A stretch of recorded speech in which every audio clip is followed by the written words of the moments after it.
안녕하세요. 안녕하세요. 네, 5, 6월 강의 오늘부터 시작을 하게 되었습니다. 그래서 오늘 5, 6월 강의 시작 관련해서 먼저 강의 구성이 오늘 수업 어떻게 이루어지게 되는지 먼저 말씀드리고 시작을 하겠습니다. 오늘 수업은 첫 번째 시간에는 늘상 그랬듯이 대략적인 강의의 구성, 5, 6월 강의는 어떤 부분을 목표하는지 강의 안내할 거고, 그 다음에 저희가 매번 강의 시작할 때마다 하는 게 있어요. 약간 그 의식적으로 리추얼하게 진행되는 건데, 간단한 그 맞춤법 기본적인 맞춤법 표기, 우리 1월달부터 수업 들으셨던 쌤들 지긋지긋하다 생각하시겠지만, 그럼에도 불구하고 여전히 맞춤법 한 번씩 틀리시기 때문에 그거 한 번 더 확인을 할 겁니다. 그리고 아마 그 끝나는 시간, 1교시 끝나는 시간쯤에서 진단평가를 볼 거예요. 오늘 받으신 자료 보시면 그 수업 자료, 연간 계획서라고 해서 있는 자료가 하나 있고, 얇죠? 얼마 안 되죠? 그리고 진단평가라고 해서 문제가 50문제입니다. 파격적으로 줄였습니다. 그래서 제가 작년까지 진단평가 같은 경우에 70문제 정도씩 진행을 했어요. 근데 쌤들이 너무 지치시는 것 같아서, 그 다음에 점수 계산도 좀 불편한 것 같아서 50문제로 줄여서 딱 100점?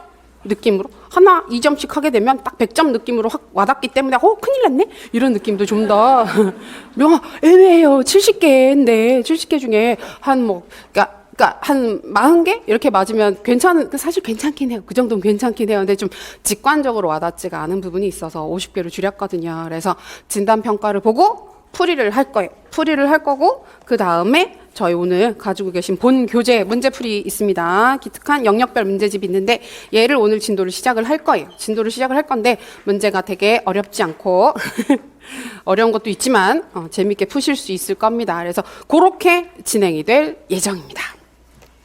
자, 그러면 시작을 해볼까요? 시작을 해보겠습니다. 받으신 자료 중에서 연간 계획서 있는 부분 같이 보시면 될 것 같아요. 먼저 그 부분부터 보겠습니다.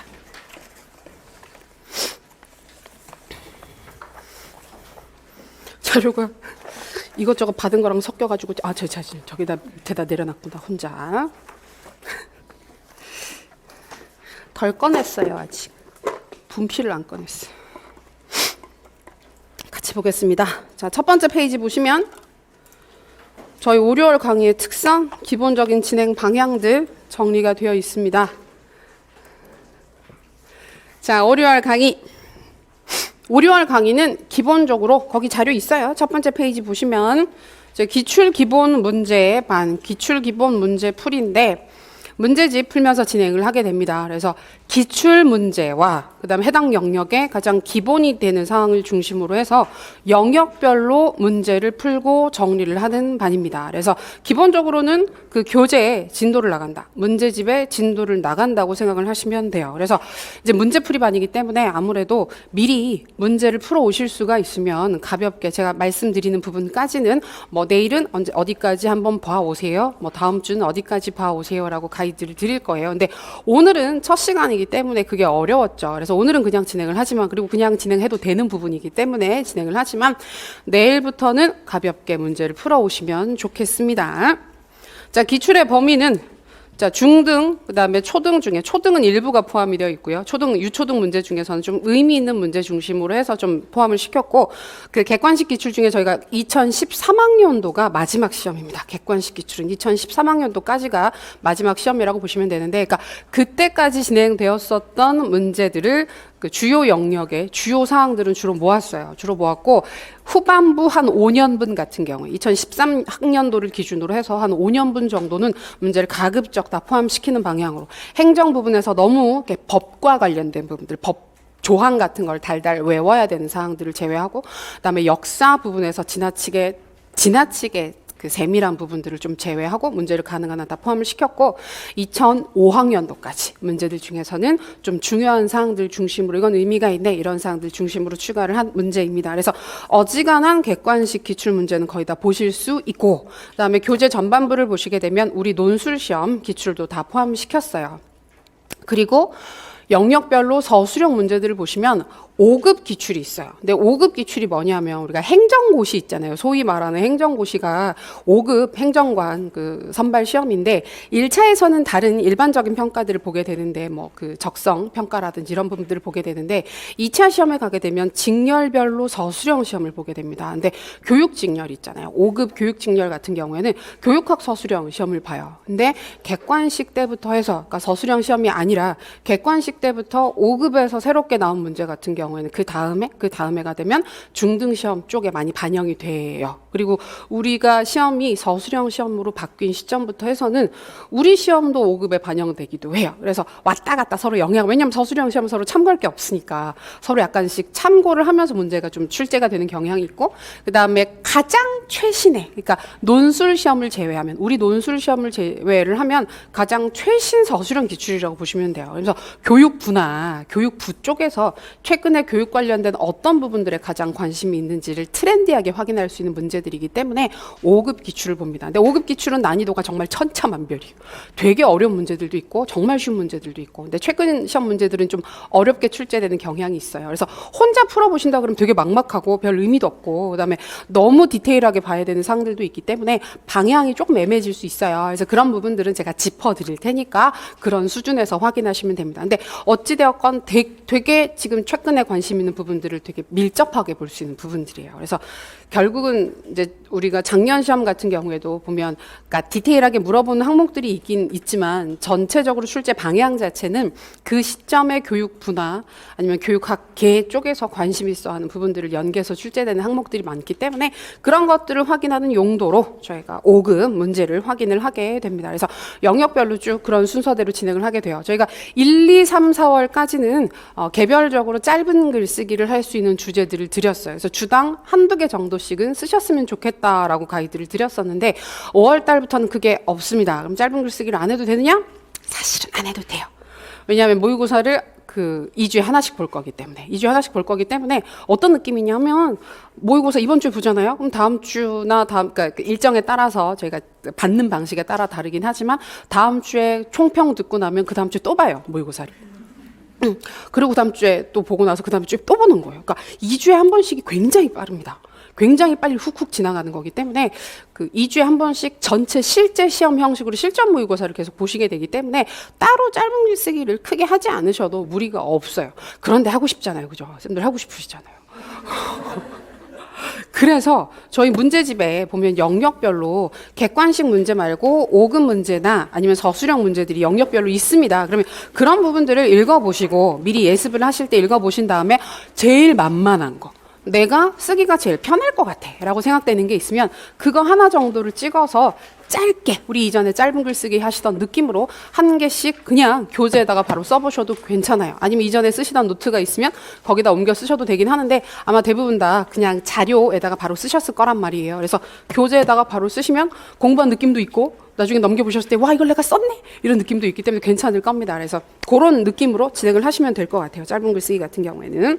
그리고 강의에서 저희 1, 2, 3, 4에도 마찬가지지만 형성평가는 매번 봅니다. 그러면 오늘 수업하고 나면 내일 수업 시작할 때는 오늘 수업했던 내용과 관련해서 형성평가를 실시하는 거예요. 단답형으로 진행하게 되는 거, 형성평가 있습니다. 그리고 아까 말씀드렸던 것처럼 모의고사가 4번 있어요. 그래서 내일 있어요. 그러니까 저희가 늘 그렇지만 첫 주 화요일에는 거의 항상 모의고사가 있다. 어떤 수업을 들어도 첫 주 화요일에는 모의고사가 있다. 그래서 가끔 마음의 준비가 안 되신 쌤들 같은 경우에는 굉장히 스트레스 받고 그러시는데 그러실 거 없어요. 그래서 지금은 초반이니까 좀 그런 생각하실 수도 있긴 한데 한두 번 보고 나시면 2주에 한 번씩 보는 거 되게 익숙해지거든요. 그래서 예전에는 모의고사 하나 못 보면 2월 달이나 3월 달에 봤던 모의고사 못 보면 되게 막 슬프고 상심하고 오늘 공부를 못 하겠어, 모의고사를 못 봐서, 이런 기분이 들곤 하는데 아무것도 아닙니다. 이제는 익숙하게 괜찮습니다. 그리고 이제 첫 모의고사 같은 경우에는 5, 6월부터는 이제 전체 범위로 다 진행이 되거든요. 모의고사 중간에 한 3회차 정도는 제가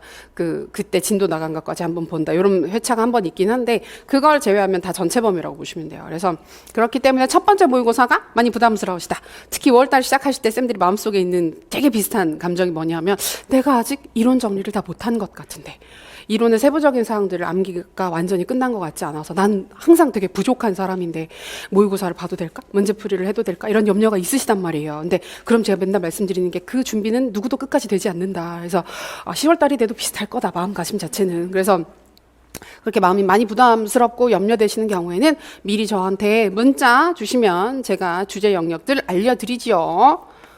010 예, 매번 알려드렸던 번호니까. 네. 근데 저는 카톡으로는 대답을 좀 잘 드리기 어려운 부분들이 있어서 문자로 주십시오.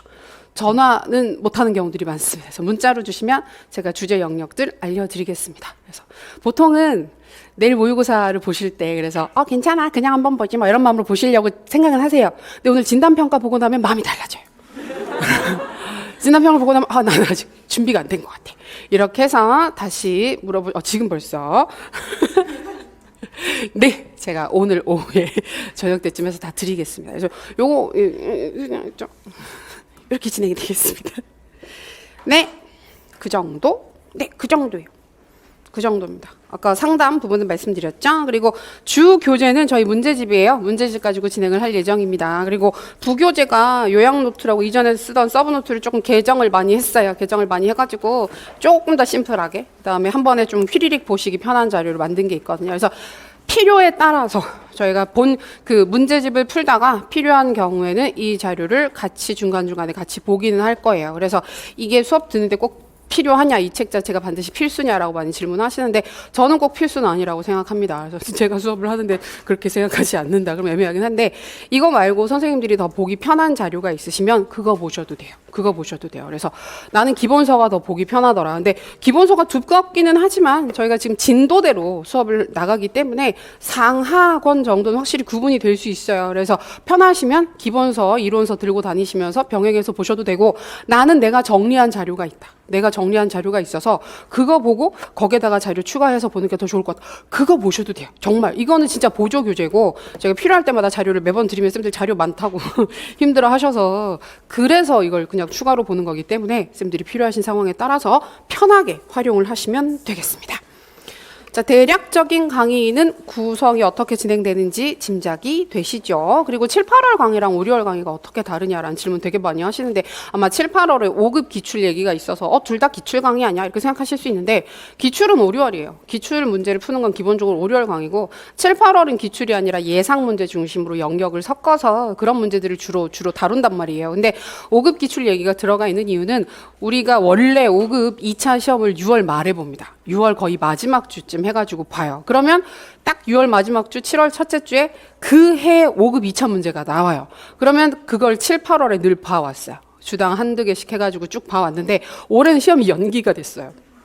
5급 시험 자체가 연기가 됐어요. 연기가 된 상황이라서 언제 그 시험이 2차 시험이 치러질지를 모르기 때문에 그게 나오는 시점에 따라서 문제를 보시게 될 거예요. 그래서 만약에 애매하게 걸리게 되면 7, 8월 중에 일부를 보고 9월 달에 또 일부를 보게 될 수도 있어요. 근데 그거는 그 해 가장, 우리가 11월 달에 시험을 본다고 가정을 하게 되면 11월 달에 시험을 보는데 6월 말 7월에 나오는 시험 문제가 있다. 그럼 가장 가까운 문제거든요. 가장 최신의 문제이기 때문에 그 디테일한 모든 부분들을 암기하는 게 아니라도 우리가 방향성 자체는 찾아서 확인을 해야 되기 때문에 그걸 보시게 될 겁니다. 그리고 7, 8월에도 모의고사는 동일하게 2주에 하나씩 진행을 하게 될 거니까 참고하세요. 네, 그 정도. 그리고 맞아요. 이 얘기 드리려고. 6월, 8월에 공개 모의고사가 예정되어 있습니다. 6월 강의 끝나는 시점에서 보통 마지막 주에 공개 모의고사를 보고, 저희 4월 공개 모의고사도 있었어요. 4월 달 마지막 29일 날 공개가 됐었는데 안 봤죠. 그죠. 제가 오늘 아침에도 저희 조교쌤들이랑 미팅하는데 붙잡고 보셨냐고. 문제는 풀어봤다. 그리고 풀이는요? 그랬더니 이러면서 다들 안 보셨다고 그러시는데 그러시면 안 되죠. 제 문제 얼마나 열심히 만들었는데 되게 이번에 트렌디하게 만들었단 말이에요. 그래서 온라인 계약에 그 발맞춰가지고 되게 트렌디하게 했단 말이에요. 그래서 지금 저희 현장에서 보는 그 공개 모의고사를 볼 수가 없는 상황이었었기 때문에 다 모으는 게 이제 좀 부정적인 상황이라서 온라인으로 다 드렸거든요. 그래서 티치스파에 보니까 공지가 없더라고요. 공지가 없어서 찾기 힘드셨을 텐데 학원 저희 공지사항 들어가면 링크가 있어요. 링크가 있어서 공개 모의고사로 진행을 했으니까 문제, 자료, 풀이 강의까지 다 보실 수 있으니까 꼭 한번 보셨으면 좋겠어요. 근데 아마 내일 모의고사를 볼 거기 때문에 이번 주에 모의고사를 2개 푸는 건 조금 무리예요. 그렇게 하실 필요는 없어요. 그래서 다음 주쯤 해서 한번 가벼운 마음으로 보셨으면 좋지 않겠나. 2월 달에도 있습니다. 그래서 공개 모의고사는 한 번씩 볼 때마다 되게 재밌으니까 보시면 좋을 것 같아요. 자, 그렇게 해서 전반적인 강의에 대해서 말씀을 드렸습니다. 3페이지 보시면 우리 강의 계획이 있네요. 내일 1회 모의고사가 예정되어 있습니다. 내일 1회 모의고사 예정되어 있습니다. 아니나 다를까 내일 어린이날이잖아요. 어린이날이라서 혹시나 하는 마음으로 혹시 내일 수업이 있느냐? 없지 않느냐? 쉬는 날인데 안 하지 않느냐라고 질문하시는 쌤 계셨는데 수업합니다. 저희가 기본적으로 공휴일날 다 수업을 하죠. 그래서 명절을 제외한, 그래서 설이나 추석과 같은 아주 특수한 명절을 제외한 다른 모든 빨간 날에는 기본적으로 수업을 한다. 특별한 이슈가 없으면 수업을 합니다. 그래서 내일 어린이날도 수업을 합니다. 저희도 애가 막 엄마 내일도 나가요. 나갔지 당연히. 그래서 뭐 당연히 나간다고 으쓱으쓱 하면서 얘기를 했습니다. 그래서 내일 1회차 모의고사가 있고요. 그다음에 19일, 6월 2일, 6월 16일 화요일 날 모두 모의고사가 각각 예정되어 있습니다. 그리고 모의고사는 항상 보는 모의고사는 저희가 모의고사란 이름으로 붙여서 진행하는 모의고사는 모두 다 실전 모의고사입니다. 그래서 실제 시험과 같은 형식으로 4개 영역의 주제를 각기 다른 항목에서 출제를 하게 되기 때문에 실제와 비슷한 느낌으로 진행하실 수가 있을 거예요. 즐겁죠? 즐겁게 합시다. 자, 그리고 자료의 4페이지를 보시면 한글 맞춤법 부분이 있어요. 그래서 늘상 봐오던 자료이긴 하지만 그래서 가볍게 많이들 틀리시는 사항들 먼저 확인하겠습니다. 먼저 1번에 나와 있는 니은의 안과 니은 히읗의 안이 있는데요. 이건 거의 다 틀리지 않으시죠? 틀리지 않으시죠? 그래서 여기 니은의 안은 실제로 잘 안 쓰죠. 논술 쓸 때 안 하는 게 좋다. 안 해야 한다. 이런 식의 표현은 쓰지 않잖아요. 하지 않는다. 하지 않는 것이 좋을 것이다. 이런 식으로 풀어서 쓰는 경우가 많기 때문에 잘 틀리지 않으십니다. 2번의 던과 든도 크게 잘 틀리지는 않으시는데 가끔 가다가 실수하시는 경우들이 있습니다. 그래서 던, 어가 들어가게 되면 보통 한국말에서 어라는 말이 들어가면 과거의 의미를 포함하고 있는 경우들이 많으니까 그것만 조심하시면 될 것 같고요. 3번은 우리가 평가 영역 때문에 늘 관심 있게 보는 부분입니다. 그래서 맞추다, 마치다 2개 실제로 우리가 일상생활에서는 구분하지 않고 발음상 구별도 잘 안 되고 그대로 섞어서 많이 쓰는데 옳은 답을 대다, 정답을 마치다라고 할 때는 맞히다라고 쓰셔야 되는 거. 그것만 명확하게 기억해 두시면 크게 실수하지 않으실 겁니다. 근데 정작 시험을 보시는데 순간 헷갈릴 수가 있어요. 그거 정답을 대다라고 할 때 마치다라고 했는지 맞추다라고 했는지 뭐 하나만 쓰라고 했는데 그게 기억이 안 나네? 그럼 어떻게 하시면 돼요? 안 쓰면 돼요. 계속 말씀드리지만 맞춤법 같은 경우 헷갈리면 쓰지 마세요. 옳은 답을 대다. 정답을 옳게 대답한 학생의 수는, 정답을 맞힌 학생의 수가 헷갈리면 정답을 옳게 대답한 학생의 수는 이러하다. 이렇게 풀어서 쓰면 되잖아요. 그러니까 원고지에 쓰는 게 아니기 때문에 글자 수 제한 없이 편하게 풀어 쓰시는 게 더 안전합니다. 그리고 4번, 5번은 우리가 묶어져서 같이 보는 건데 정말 이 로서로서는 정말 고질적으로 정말 꾸준히 많이 틀립니다. 그래서 국어쌤들 같은 경우에도 순간 정신 놓고 쓰면 틀리시고, 근데 이거는 학술 서적을 봐도 엄청 틀려요. 엄청 틀려요. 그러니까 어쩔 수가 없어서, 그래서 이거 쓰실 때마다 되게 명확한 게 아니면 진짜 안 쓰셨으면 좋겠다라는 생각이 드는 게 채점하는 사람도 순간 헷갈릴 수가 있기 때문에. 그래서 근데 계속 이거 매번 말씀드리지만 맞춤법 한 주 있잖아요. 그러니까 로서 쓰지 마세요. 헷갈리면 쓰지 마세요. 자꾸 말씀드리는데 내일 보는 모의고사에서 이거 엄청 많이 써요. 난 틀리지 않아. 그래서 약간 스스로를 시험하듯이 로서를 되게 많이 쓰시는데 보통 로서 같은 경우에는 자격의 의미가 들어가는 거니까 내가 교사로서 이런 얘기를 할 때만 좀 학생으로서 교사로서 이런 얘기를 할 때만 로서라고 쓰시면 되는 거고, 로서 같은 경우에는 수단이나 도구라서 여기 사례 나와 있는 것처럼 뭐 도끼로서 나무를 찍는다 이렇게 수단이나 도구의 의미가 들어갈 때 로서를 쓰는데, 그럴 때는 뒤에 써를 빼도 말이 되거든요. 도끼로 나무를 찍다, 망치로 못을 박다, 이런 것들은 다 써를 빼도 말이 되니까 일단 기본적으로 헷갈리시면 뒤에 말을 빼보세요. 서든 써든 빼서 말이 되면 안 쓰시는 게 좋아요. 그러니까 뒤에 써를 빼버리고 뭐뭐로라고 써서 말이 되면 그대로 쓰시고, 이제 그런 부분들 정 헷갈리시면 쓰지 말고 다른 말을 풀어서 쓰시면 좋겠습니다. 그리고 4번은 그 맥락에서 보게 되면 함으로써, 함으로 구분이 되는데 함으로써 같은 경우에는 수단이나 도구의 의미가 들어가기 때문에 무엇을 하는 것을 통해서라는 의미가 있는 것이고 함으로는 뭐뭐 하기 때문에라는 이야기이기 때문에 풀어 쓰세요. 제발 풀어 쓰세요. 그다음에 6번 바람은 우리가 일상생활에서 쓰는 말과 좀 안 맞긴 하지만 바란다라고 하는 것은 바람이라고 쓰는 게 맞죠. 요거 우리가 쓸 수 있는 건 그거 글래서의 현실치료 기법에서 WDEP 할 때 W가 뭐예요? 바람의 확인이거든요. 그때만 조심하시면 됩니다. 바람의 확인이라고 하면 옳았구나 하면서 체크를 할 수 있어요. 그리고 다르다 틀리다는 그쵸, 잘 틀리게 쓰지 않으시죠? 다르다, 같지 않다, 틀리다, 옳지 않다, 예, 그 정도 봐두시면 되겠습니다. 자, 그 다음에 쌤들 많이 궁금해하시는 거, 오늘 지금 아직은 감이 안 오는데 그 문제를 풀고 나시면 오늘 수업 본 진도를 빼고 나면 정말 많이 나오는 질문이 복습을 어떻게 해야 될지 모르겠다. 1, 2, 3, 4 이론 강의 듣고 복습하실 때는 되게 명확하니까 교재만 열심히 공부하면 될 것 같아 이런 느낌이 있는데 월요일 문제를 풀게 되면 막막한 거예요. 막막해가지고 공부를 어떻게 해야 될지 모르겠다라는 질문을 많이 하시는데 자, 기본적으로 복습을 하실 때 진단평가 풀이가 먼저 나오면 안 되죠. 자, 기본적으로 복습을 하실 때 당일 복습을 원칙으로 합니다. 이거는 인강이든 직강이든 방금 인강이든 직강이든 그쵸? 던이 아니라 든이라고 했죠. 인강 직강 모든 선생님이 동일하게 그날 수업을 들었으면 그날 반드시 복습을 하셔야 됩니다. 그래서 여러 가지 인지심리 그 학자들이 이런저런 복습의 원칙들을 얘기를 하지만 일단 새로운 걸 무엇인가를 공부를 하고 나면 그 공부가 끝나고 10분, 20분 지나고 나서 바로 하는 복습이 되게 오래오래 학습을 유지하는 데 도움이 된다고 합니다. 그래서 정말 지긋지긋 하시겠지만 끝나고 나서 바로 당일날 복습하시는 걸 원칙으로 하셔야 됩니다. 그리고 객관식 문제를 푸시다 보면 얘를 어디까지 봐야 하지? 라는 생각이 많이 드세요. 그래서 문제 풀 때마다 제가 가이드를 좀 드립니다. 그래서 특히 우리 중등 객관식 문제 같은 경우에는 가끔 문제를 보면 되게 생소한 문제들도 있어요. 나 한 번도 본 적이 없는데? 이런 부분들 처음 보는데? 그럼 따로 자료를 찾아가지고 이 세부적인 오답지나 정답지를 다 새로 확인해야 되나? 그러니까 혼자 객관식 기출을 하시면 제일 문제가 되는 게 그 부분이에요. 그래서 이론 공부 열심히 했는데 혼자 문제를 풀어보면 처음 보는 말들이 막 나오는 거예요. 그러면 큰일 났네. 내 공부가 큰일 났다. 구멍이 뻥뻥 나 있네. 그러면서 그때부터 막 자료를 찾아서 공부를 하시는데 안 돼요. 그럴 필요가 없어요.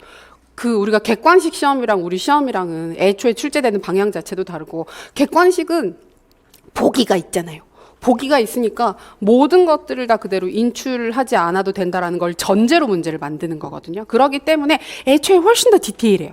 훨씬 더 세부적인 사항들을 정오답지에 제시를 한단 말이에요. 그래서 그렇기 때문에 우리가 외울 만한 가치가 있는 것과 그냥 보고 넘어가도 되는 것들을 좀 판단을 하셔야 되거든요. 그래서 그런 부분들을 우리가 문제 풀면서 확인을 할 겁니다. 그러면 자, 이건 외우셨으면 좋겠어요. 중요한 사항이에요. 라고 말씀드리는 것들 중심으로 복습을 하실 때 한 번 더 보시면 되겠습니다. 그래서 문제 그 다음에 보기가 있거나 아니면 정오답지 등등이 있었을 때 그런 사항들에서 의미 있는 것들을 외우려고 애를 쓰셔야 됩니다. 객관식 문항의 보기, 제시문의 올바른 서술 부분은 그 자체로 중요한 키워드들이 포함되어 있는 경우들이 많아서 의미 있게 보셔야 되는 사항들이 있어요. 그리고 서술형 문제는 조금 성격이 다릅니다. 그래서 서술형 문제는 디테일한 암기가 의미 있는 사항들도 있지만 방향성을 확인하고 넘어가면 되는 부분들도 있으니까 그런 부분들 또 나올 때마다 확인하시면 될 것 같아요.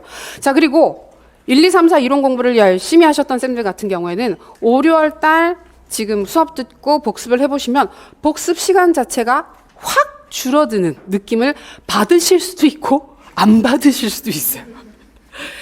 그러니까 사실은 복습 시간이 줄기는 줄어요. 확실히 줄기는 주는데 이제 그것들이 사람마다 개인적으로 보는 양의 차이가 있기 때문에 되게 좀 주관적이고 다르거든요. 근데 보통은 시간이 줄어요.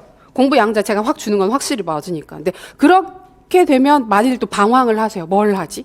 내가 이전에는 그 수업 진도 다 보는 것만 해도 너무 힘들었는데 시간이 남는 거예요. 그래서 그때 막 방탕한 생활을 해도 되는 건가 생각하실 수 있는데 개별적으로 진도를 반드시 나가셔야 합니다. 왜냐하면 1, 2, 3, 4 열심히 공부를 하셨지만 키워드 암기 아직 다 안 됐죠. 오늘 좀 이따가 진단평가 풀어보시면 또 절실하게 느끼실 텐데요. 그래서 개인적으로 진도를 반드시 나가셔야 합니다. 그래서 개인적으로 저는 이제 추천을 드리는 게 1, 2, 3, 4의 공부를 정상적으로 하셨다면 5, 6월 달에는 1.5회독입니다. 기준이 1.5회독 정상적으로 하셨다면. 근데 정상적으로 하지 않았다는 건 무엇이냐? 그러니까 제대로 못했다. 그다음에 공부 시작 시점 자체가 나는 3월이다.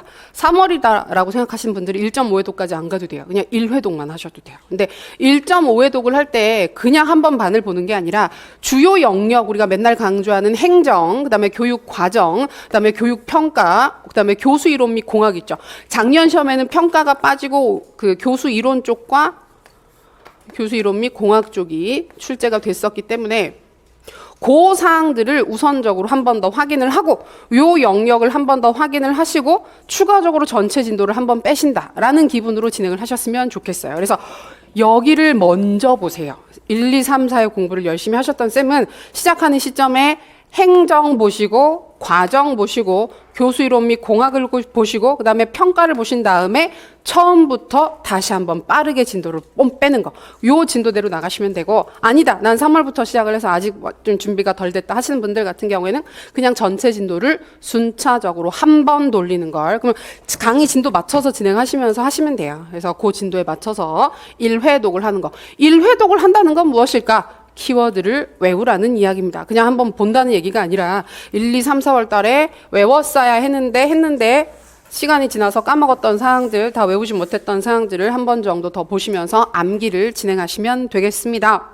자, 그리고 이제 스터디 관련해서 5, 6월 달에 스터디는 어떻게 달라져야 하느냐 많이 질문을 하시는데 크게 달라지는 건 없습니다. 개별적으로 공부하시면 다른 방향이 있긴 하겠지만 강의를 들으시면서 스터디를 하시는 경우 가장 중요한 건 복습이에요. 복습. 그러니까 스터디가 복습을 강제하게 하는 역할을 하면 끝입니다. 그래서 스터디를 뭐 길게 한다든지 그러실 필요도 없고 저는 보통 길어야 1시간 반 정도면 차고 넘친다고 생각을 합니다. 개별적으로 공부하는 시간이 길어야 하는 거지 스터디에서 모여서 많은 이야기들을 하셔야 하는 건 아니니까. 우리 시작한 지 얼마 되지 않았는데 벌써 우리가 날씨가 좀 따뜻해지다 보니까 그래도 마스크 끼고 계시면 굉장히 아늑하잖아요. 이게 처음에는 마스크 쓰면 많이 불편하고 그랬는데 이게 마스크 쓰고 얘기를 하면 되게 숨도 차고 어지럽고 그러기는 해요. 근데 그냥 앉아 계시면 굉장히 이불 덮고 있는 것 같지 않아요? 근데 포근해가지고 그래서 가만히 정신 놓고 있으면 금방 이렇게 다른 세계로 빠진단 말이에요. 약간 벌써 시작한 지 얼마 되지 않았는데 이런 얘기 들으면 굉장히 졸리기는 해요. 그렇죠? 졸리기는 해요. 그래도 들어야죠.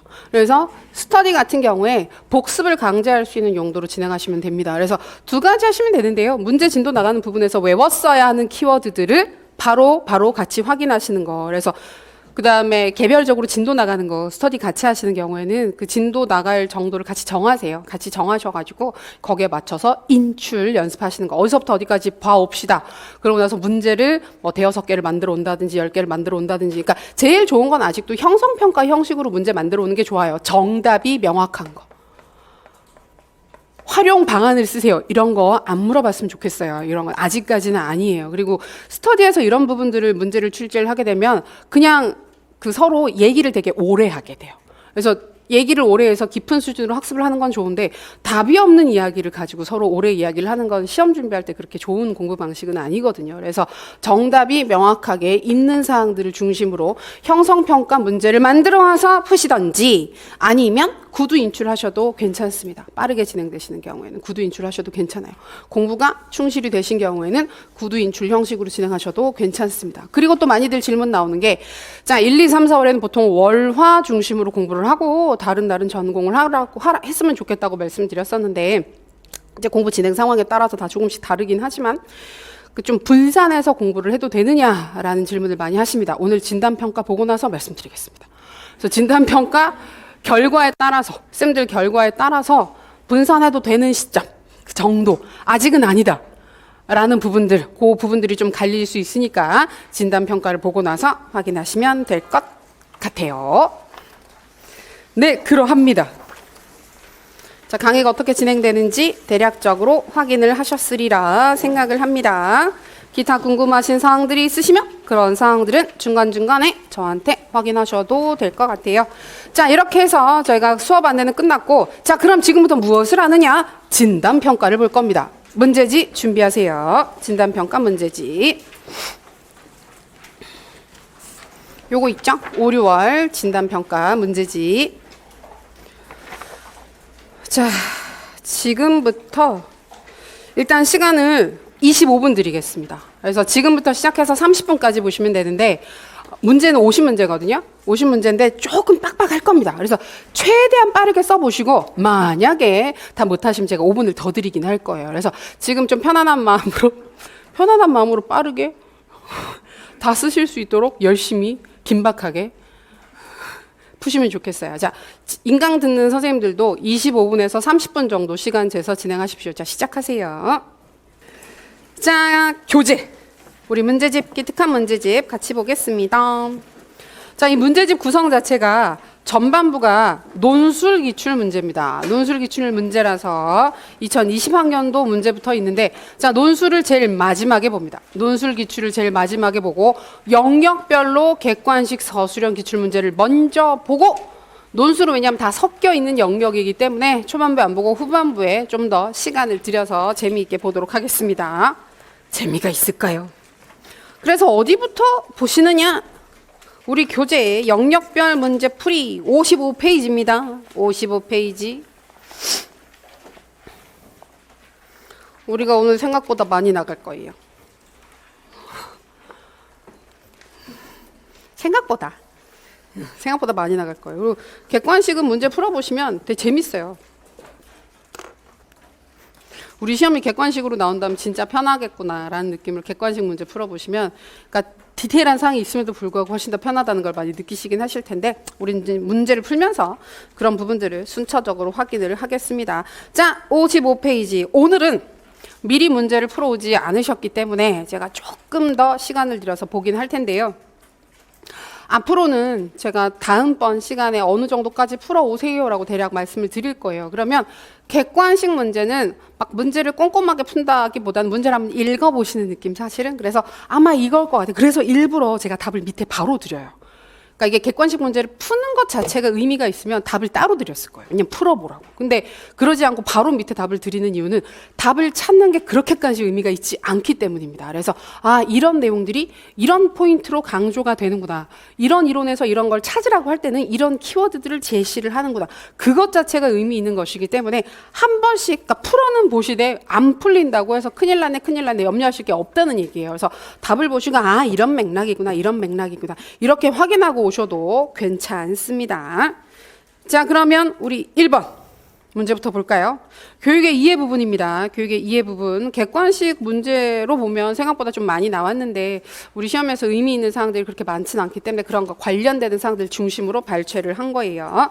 2011학년도 중등 비교적 후반부 문제죠. 다음 글에 대한 설명으로 옳은 것만을 보기에서 모두 골라보겠습니다. 자, 보기 맹자, 가슴이 덜컥 내려앉죠. 맹자를 읽었어야 되나? 자, 교육의 어원적 정의를 할 때 우리가 교육이라고 하는 말이 서양에서 들어온 어원 같은 경우에는 뭐 에듀카레, 에듀셀레, 페다고지 등등이 있었고, 그 동양권 같은 경우에는 한자 교육과 우리말 가르침 두 가지가 있다. 그랬을 때 그 교육이라고 하는 한자가 맹자가 처음으로 썼었다. 진심장이라고 하는 책에서 처음 썼었다. 그 얘기를 하는데 그 원문을 보여주는 거예요. 그래서 얘는 가벼운 마음으로 보셔도 되는 문제입니다. 맹자는 말하였다. 군자에게는 세 가지 즐거움이 있는데 천하의 왕 노릇함은 여기에 들지 않는다. 자, 군자는 권력을 가지는 것을 즐거움이나 목표, 삶의 목적, 목표로 삼아서는 안 된다. 그건 삶의 가치가 아니다라고 얘기를 해요. 왜지? 왕하면 좋을 것 같은데. 그래서 두 번째, 부모가 모두 생존해 계시며 형제가 무고한 것이 첫 번째 즐거움이요. 자, 세 가지 즐거움 중에 첫 번째, 부모가 생존해 있는 거, 형제가 무고한 거. 이거 내가 어떻게 할 수 있어요? 부모의 생존과 형제가 무고한 거. 형제 화목함이 아니라 무고한 거. 탈 없이 형제들이 잘 지내고 있는 거. 내가 어떻게 통제를 합니까? 이건 내가 의지로서 무엇인가를 할 수 있는 문제가 아닙니다. 이건 약간 운명과 관련된 사항들이에요. 두 번째, 위로는 하늘에 부끄럽지 않고 아래로는 사람들한테 창피하지 않는 것이 두 번째 즐거움이요. 이건 내가 잘 사는 거, 내가 잘 그 스스로를 통제하고 그 부끄럽지 않고 부끄럽지 않고 창피하지 않게, 그러니까 하늘에 부끄럽지 않고 사람들한테 떳떳한 상태로 살 수 있는 걸 두 번째 즐거움으로 제시를 했습니다.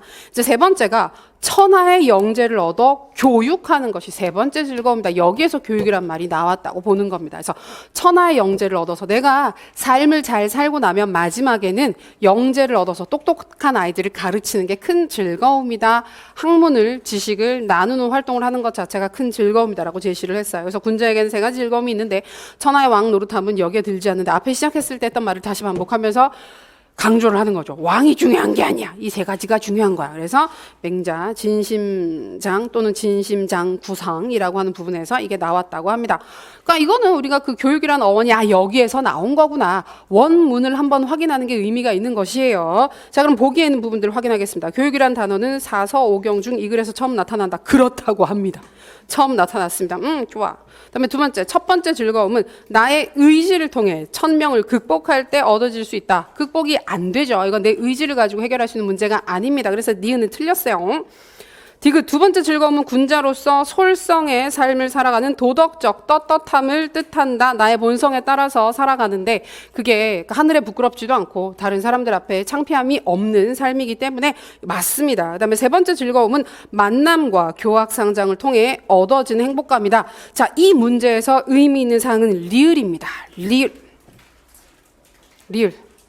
동양적 어원에 해당하는 교육이라는 말 자체가 만남, 교사와 학생의 의미 있는 만남, 그 과정에서 교학, 상장, 가르치고 배우는 과정에서 서로가 함께 성장해 나간다. 교학, 상장 쌤들 좋아하세요. 2차 준비하면 이 얘기 되게 많이 하세요. 모의 면접 봐보면 어떤 교사가 되겠느냐. 저는 교학, 상장을 실천하는 교사가 되고 싶습니다. 라는 말씀도 되게 많이 하시거든요. 그래서 많이 인용하는 포인트 중에 하나입니다. 그래서 만남과 교학, 상장, 교사와 학생의 의미 있는 관계를 우리가 동양적 어원인 교육에서는 강조를 했다 정도 한 번 더 확인하시면 무리가 없어요. 별거 아니죠. 애초에 1번 문제 자체가 그렇게 중요하고 의미 있는 부분은 아니었습니다. 자, 두 번째. 다음에 해당하는 피터스의 교육의 개념적 준거가 뭐냐라고 한다면 우리가 교육의 개념을 정의할 때 피터스가 어떠한 사항들을 먼저 제시했었는지가 떠오르면 좋겠죠. 첫 번째 어떤 거 있었습니까? 규범적 준거. 두 번째 인지적 준거, 세 번째 과정적 준거가 있었습니다. 자, 이 시점에 서브노트가 있으시거나 요약노트 있으시면 21페이지를 슬쩍 보세요. 자, 없으시면 다른 자료 쌤들이 개인적으로 보고 계시는 부분들 중에서 피터스의 교육 개념 정리 관련된 사항을 보시면 되겠습니다.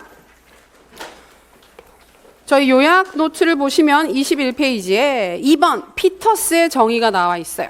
우리가 규범적 준거, 인지적 준거, 과정적 준거 봤던 기억이 새록새록 나실 것입니다. 원래 피터스는 교육의 개념을 정의를 할 때 한마디로 교육의 개념을 정리할 수가 없다. 그러면서 교육의 개념으로서 크게 세 가지 기준으로서의 교육, 그다음에 교육받은 사람, 그다음에 인문으로서의 교육이라고 해서 인문식, 성년식이라고 하는 개념 세 가지를 제시를 했는데 이 중에서 가장 중요하게 보는 것은 기준으로서의 교육이라고 했어요. 그 기준이 규범, 인지, 과정이라고 하는 준거로 제시가 됩니다. 얘는 의미가 있으니까 개념 기억해둬야 되겠죠?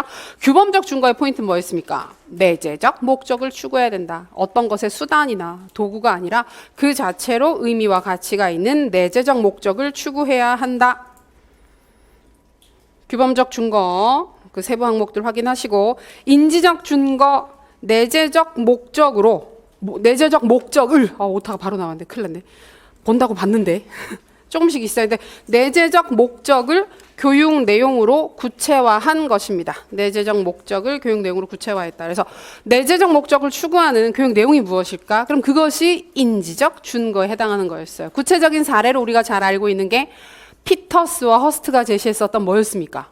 지식의 형식이 인지적 준거의 주된 사례가 될 수 있어요.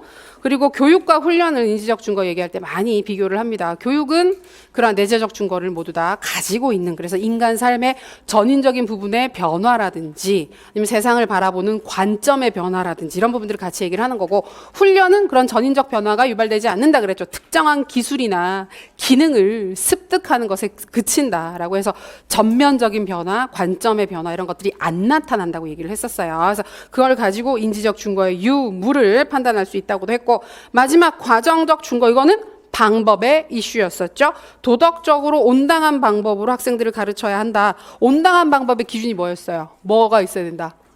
자발성. 학습자의 의식과 자발성이라고 하는 걸 포인트로 들어서 얘기를 하면서 뭐는 교육은 아니다. 조건화나 세뇌는 교육이 될 수 없다. 학습자의 의식과 자발성이 전제되어 있지 않기 때문에. 다 기억나시죠? 그런 사항들을 떠올리시면서 문제를 다시 보시면, 그럼 세 개 중에 하나를 찾으라고 할 거예요. 아무리 좋은 내용이라고 할지라도 그것을 학습자의 의지와 자발성이 결여된 방식으로 가르쳐서는 안 된다. 뭐예요?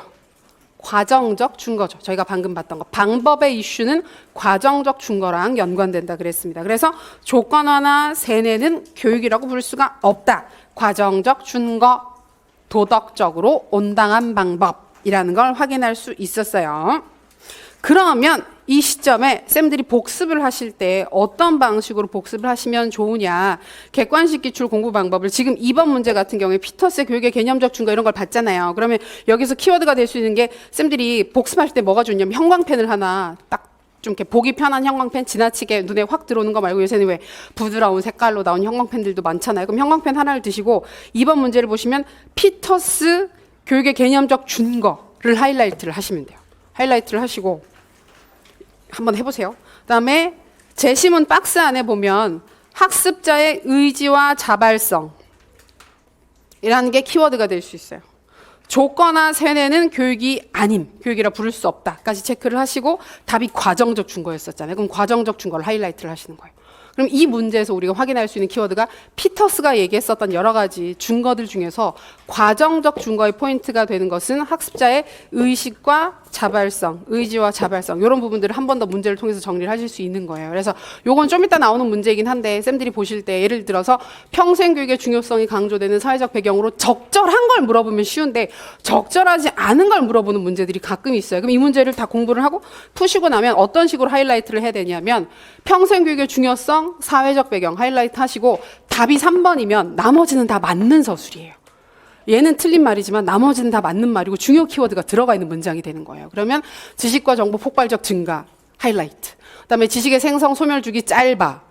그다음에 다양한 직업 등장, 평생 직장 개념 약화 이런 부분들이 평생 교육의 중요성, 사회적 배경에 해당하는 그 자체 키워드가 될 수 있어요. 그래서 복습하실 때 이런 부분들을 하이라이트를 치시고 보시면 되는 거예요. 반대로 적절한 걸 물어봤으면 나머지는 다 안 적절하고 하나만 적절한 거잖아요. 그러면 그 보기에 해당하는 키워드만 하이라이트를 하시고, 왜냐하면 저희가 수업할 때도 그런 중요한 키워드는 강조를 할 거란 말이에요. 그럼 그때 바로 하이라이트를 하셔가지고 복습하실 때 그런 키워드를 자꾸 보시고 확인을 하시면 훨씬 더 빨리 중요 사항들이 잘 정리가 됩니다. 그래서 맨날 그 문제풀이 할 때 많은 선생님들이 문제풀이를 해야 될까? 난 이론이 아직 준비가 덜 된 것 같은데 이런 말씀 많이 하시는데 문제를 풀어서 정리가 되는 게 생각보다 굉장히 커요. 문제를 풀면 이론만 볼 때랑 되게 다르게 정리가 돼요. 그래서 진짜 이러네? 진짜 이런 부분들이 확인이 되네? 이런 식으로 확확 들어오는 부분들이 있기 때문에 그런 관점으로 지금도 정리하시면 좋을 것 같아요. 1번에는 체크할 게 사실은 별거 없어요. 만남 교학상장 정도, 교육 맹자 이 정도만 체크를 하고 그렇지 이런 얘기 있었어 정도 확인하시면 되고 2번 문제에서는 그런 사항들을 중심으로 보시면 좋을 것 같습니다. 재밌죠? 문제 2개밖에 안 풀어봤지만 재미없어 하시네. 빨리 넘기겠습니다. 다음 페이지. 3번 문제는 굉장히 심플합니다. 2006학년도 유초등 옛날 문제죠. 심플하게 봅니다. 가와 나에 들어갈 말을 바르게 나열한 거. 교육 목적에 대해서 뒤 교육활동 그 자체. 피터스는 교가의 고유한 가치에 주목하면서 교육에 이것을 주장했다. 우리가 여기 개념을 보기를 보면 쉽게 찾을 수 있는데 내재적, 외재적 목적 이야기를 하고 있네. 그럼 피터스랑 뒤가 나오면 뭐예요? 내재적 목적이죠. 그래서 교육활동 그 자체를 강조했으니까 당연히 내재적 목적이 될 거고, 피터스는 교가의 고유한 가치를 얘기했으니까, 그러니까 이런 부분들도 쌤들이 하이라이트를 하실 때 교육활동 그 자체, 피터스 교가의 고유한 가치 체크해서 이건 내재적 목적인 거예요. 위에다가. 또한 우리 선조들은 이것이라는 말로 교육의 근본적 목적이 자아의 성찰과 완성에 있음을 강조하였다. 내재적 목적과 관련되는 교육 관점으로 우리 동양의 관점, 우리나라 교육의 관점 보면 위기지약이랑 위인지약 구분하는 부분이 있었죠. 내재적 목적은 위기지약, 자기 자신의 성찰, 성장을 위한 교육이다. 위기, 자기 기자 써서 위기지약이 있었고, 위인지약은 외재적 목적을 추구하는 것이에요. 남들의 눈이 두려워서 사회적 성공을 추구하는 교육이다. 부정적으로 보면 그런 관점이 있었습니다. 그래서 내재적 목적, 위기지약 찾을 수 있어요. 그래서 여기 보기 부분에서 위기지약은 자아의 성찰 완성, 이 키워드가 되는 거예요. 자아 성찰 완성, 위기지약. 키워드 정리 좀 더 쉽게 단순하게 명확하게 문제를 통해서 정리가 될 수 있습니다. 가볍게 보시고 4번 자유교육 공구환경도 중등 문제인데 자유교육은 기출이죠. 우리가 이게 객관식 기출이기도 하지만 논술 기출로서 두 번째 시험인가에 한번 출제가 됐어요. 서양의 자유교육 전통에 관한 설명으로 옳은 것을 보기에서 모두 골라보겠습니다. 이런 문제들 좋죠. 옳은 걸 모두 고르면 그 보기가, 그 선다가 그냥 자유교육에 대한 중요 키워드로 추가가 될 수 있어요. 자, 기억. 자유교육은 이론적 지식보다 실제적 지식을 추구한다. 실제적이란 말은 다른 말로 실용적이다라는 말로 대체를 해도 이 문맥에선 큰 차이가 없습니다. 자유교육이 실제적이고 실용적인 걸 추구했나요? 아니죠. 자유교육은 근본적으로 먹고 사는 것에서부터 약간 떨어져 있는 교육을 중시하게 됩니다. 자, 그 맥락에서 한 번 더 간단하게 보시게 되면 우리 요약 노트의 50페이지 부분을 보시면 아리스토텔레스 확인하면서 자유교육 이야기를 한 번 더 정리를 했어요. 50페이지 아리스토텔레스. 아리스토텔레스 할 때 왜 자유교육이 나올까? 왜냐하면 제일 처음 얘기했거든. 그 전에도 얘기한 사람들이 있긴 한데 이 소크라테스도 뭐 관련된다라고 얘기를 하긴 하지만 아리스토텔레스가 얘기했었던 자유교육이 서양의 자유교육, 자유교양교육의 가장 근본이 됩니다. 근본이 되고 지금도 여전히 가장 자유교육과 관련되는 개념은 아리스토텔레스의 개념으로 보고 있습니다. 자, 박스 안에 있는 자유교육. 자, 개념이 뭘까? 자유인은 남의 의지에 따라서 사는 사람이 아니라 자신의 삶을 스스로 살 수 있는 자격을 가진 사람이다. 그러면 이런 자유인을 위한 교육을 우리가 자유교육이라고 얘기를 하는 것입니다. 그래서 두 번째 항목 보시면 전문교육이나 직업교육, 기술교육 이거 뭐예요? 전부 다? 실용적인 것들이에요. 실제적이고 실용적인 거. 정반대에 있는 게 자유교육입니다. 사회적 유용성에 관계없이 인간의 마음이 자유롭게 활동하는 상태에서 이루어지는 교육이다. 인간을 도덕적 무지로부터 자유롭게 만드는 교육이다. 아주 심플하게 쓰면 인간을 자유롭게 만드는 교육을 자유교육이라고 얘기를 합니다. 그러면서 그 자유교육은 무엇으로부터 거리가 멀다. 실용적이고 실제적인 교육과 거리가 멀다. 그리고 자유교육의 목적을 보면 그 과정에서 합리성, 지식의 형식, 자율성 신장 뭐랑 관련돼요? 내재적 목적에서 추구했었던 키워드가 거의 그대로 들어가 있는 부분들을 보실 수 있습니다. 교육활동 그 자체를 통해서. 아래쪽에 보시면 합리적 마음, 이성, 도덕성, 합리성, 인문주의적 접근, 자유교과의 전통을 계승했다. 자, 그런 걸 보신 상태에서 다시 문제로 돌아와 보시면 이론적 지식보다 실제적 지식을 추구한다가 틀렸죠. 실제적 지식. 자, 이런 오답지는 고쳐서 정리를 하실 필요 없이 그냥 틀렸다고 보세요. 이건 틀렸어. 니은 현대 자유교육은 마음과 지식의 논리적 관계에 토대를 둔다. 이게 맞아요. 현대 자유교육이라 그러면 고대 자유교육은 아리스토텔레스의 교육을 얘기를 하는 건데 현대 자유교육이라 그러면 보통 누구를 떠올리느냐 하면 피터스를 제시해요. 피터스가 추구한 교육의 방향인데 이 피터스는 마음과 지식의 논리적 관계를 탐구를 했어요. 그래서 이거는 키워드로 기억해 두시면 돼요. 피터스, 마음과 지식의 관계, 관심. 디귿, 영국의 서머힐 스쿨, 닐이라고 하는 학자가 만든 건데 아주 극단적으로 자유방임적인 학교의 사례가 됩니다. 학생들에게 남들에게 피해를 주지 않으면 어떤 거든 다 해도 된다라고 허용하는 게 요 닐이 제시했었던 서머힐 학교거든요.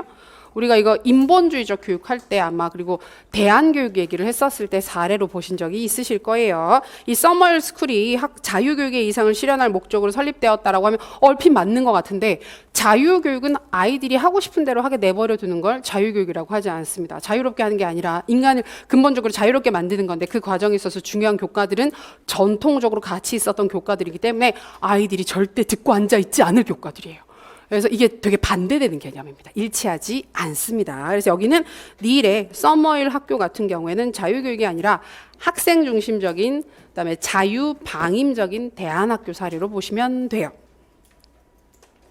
그다음에 릴 고대 로마나 중세 유럽의 자유교육은 7자유학과 또는 7자유교과라는 말을 많이 쓰는데요. 이 교과를 가르치는 프로그램으로서 자유교육을 강조하는 경향이 있었다. 맞습니다. 그래서 앞에서 우리 그 요약노트 자료 보셨을 때 자유교과의 전통을 강조한다 이런 얘기 있었잖아요. 그게 바로 7자유학과, 7자유교과에 해당하는 것입니다. 이 7자유교과가 뭐냐면 고대 그리스 시대부터 해서 주로 학교에서 가르쳐 왔었던 주 교과들을 말하는데 외우실 필요는 없어요. 어떤 게 있냐면 문법, 수사학 말 잘하는 거, 논리학, 대수는 수학이죠. 기하, 수학 중에서도 도형 쪽에 해당하는 거죠. 그 다음에 음악, 천문학 또는 물리학이라고 하는 교과들을 들었을 때 어때요? 매력적인가요? 물론 수학 선생님들은 대수, 기하, 가슴이 뛴다. 영어 국어 선생님들 문법 좋아 생각하실 수 있겠지만 보통 사람들이 즐거워하면서 자유롭게 선택하라고 했을 때 나는 물리학을 공부하겠어 천문학 짱이야 이런 식으로 고르진 않는단 말이에요. 그래서 이런 교과들 같은 경우에는 전통적으로 가르쳐 왔었던 전통 교과들이라고 보시면 돼요. 근데 이제 이게 고대 교육에 있어서는 자유교육을 하면 어떻게 한다? 방금 얘기가 나왔던 것처럼 전통적으로 가치가 있다고 믿어왔었던 교과들을 주로 가르쳐 왔습니다. 7자유학과 7자유교과가 의미가 있어요. 그리고 미음 자유교육의 출발점을 이소크라테스의 사상에서 찾기도 하나 이번 나올 때마다 맨날 오타 아닌가. 존재 자체가 약간 소크라테스의 오타 같은 느낌이 있잖아요. 근데 함부로 얘기를 하면 안 되는 소크라테스의 제자예요. 제자고 제자들 중에서 가장 상업적으로 성공한 돈을 많이 버신 학교를 만들었는데 그 학교가 되게 잘 됐어요. 웅변수를 가르치는 학교. 굉장히 잘 됐었는데 그래서 이 소크라테스의 사상에서 찾기도 하지만 보통은 아리스토텔레스에서 찾는다. 아까 말씀드렸던 것처럼 아리스토텔레스가 원류가 되는 것입니다. 그래서 니은, 리을, 미음이 맞아요. 그래서 니은의 포인트 현대 자유교육은 마음가짐식의 논리적 관계 포인트 리을 7자유학과 미음 아리스토텔레스라고 하는 게 우리가 그 자유교육의 기본 키워드가 된다. 한 번 더 확인하시면 되겠습니다. 그렇게 놓고 보니까 그럴듯한 것 같아요. 괜찮으시죠? 이제 문제가 슬슬 풀리는 시점인데 여기서 쉬겠습니다. 여기서 잠깐 쉬셨다가 이어서 볼게요. 쉬는 시간에 푸실 수 있으면 선생님들 여기 객관식 문제 몇 문제 안 돼요. 이제 곧 끝나요. 61페이지 다다음 페이지 끝나니까 가볍게 한번 읽어보시고 같이 확인하시면 좋겠습니다.